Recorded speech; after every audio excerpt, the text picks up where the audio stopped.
Hi guys, അപ്പോൾ ഞാനൊരു healthy ഡ്രിങ്കാണ് ചെയ്യാൻ പോണത്. അപ്പോൾ നമുക്ക് എല്ലാവർക്കും അറിയാം ഈ ഏത്തപ്പഴം എന്ന് പറഞ്ഞ സാധനം വളരെ ഹെൽത്തിയാണ്. പക്ഷെ അതുപോലെ തന്നെ പിള്ളേരെ കഴിപ്പിക്കാനും വളരെ പാടുള്ളൊരു സാധനമാണ്. ചില കുട്ടികൾക്ക് അത് ഇഷ്ടമാണ് വെറുതെ കഴിക്കാൻ, പക്ഷേ എൻ്റെ 2 കുട്ടികൾക്ക് ഇഷ്ടമല്ല. അപ്പോൾ അവർക്ക് ഞാൻ ഉണ്ടാക്കി കൊടുക്കുന്ന രീതിയാണ്. അപ്പോൾ ഇതെല്ലാവർക്കും ഹെൽപ്ഫുള്ളായിരിക്കും. അപ്പോൾ ആദ്യമോ ഒരു ഏത്തപ്പഴം, ഇവിടെ 2 പേർക്ക് കൂടെ ഒരെണ്ണം മതി. പിന്നെ വലുതായതുകൊണ്ട് ഞാൻ ഒരെണ്ണമേ എടുത്തുള്ളൂ. പിന്നെ കൂടെ തന്നെ ബൂസ്റ്റ് കേട്ടോ, ബൂസ്റ്റോ അല്ലെങ്കിൽ ഹോർലിക്സോ എടുക്കാം. പിന്നെ ബദാം പൗഡറിനെക്കാട്ടിൽ കൂടുതൽ ബദാമാണ് നല്ലത്. പക്ഷേ എൻ്റെ ഇവിടെ ഇരുന്നത് തീർന്നു പോയതുകൊണ്ട് ഞാനൊരു പാക്കറ്റ് പൗഡർ എടുത്തു.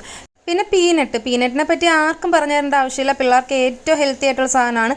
സാധാരണ ഞാൻ പീനട്ട് ബട്ടറാണ് കേട്ടോ യൂസ് ചെയ്യുന്നത്. അങ്ങനെ എല്ലാം കൂടെ മിക്സ് ചെയ്യണം, പാലൊഴിക്കണം, ഷുഗറും കൂടെ ആഡ് ചെയ്യണം കേട്ടോ. അപ്പോൾ അത് ഞാൻ വീഡിയോ എടുക്കാൻ വിട്ടുപോയി. അപ്പോൾ ഷുഗർ ആഡ് ചെയ്യണം, പാലൊഴിക്കണം.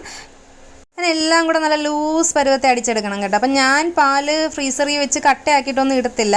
പിള്ളേർക്ക് കൊടുക്കുന്ന കാരണം തിളപ്പിച്ച പാലിൽ തന്നെ ഞാൻ ഷേക്ക് അടിക്കാറുള്ളൂ. നമുക്കാണെങ്കിൽ അങ്ങനെ ചെയ്യാം, കുട്ടികൾക്ക് ഞാൻ അങ്ങനെ ചെയ്യാറില്ല. ലാസ്റ്റ് കുറച്ച് പീനട്ടും കൂടി ഇട്ട് കൊടുത്താൽ അടിപൊളിയാണ്. എല്ലാവരും ട്രൈ ചെയ്യണേ.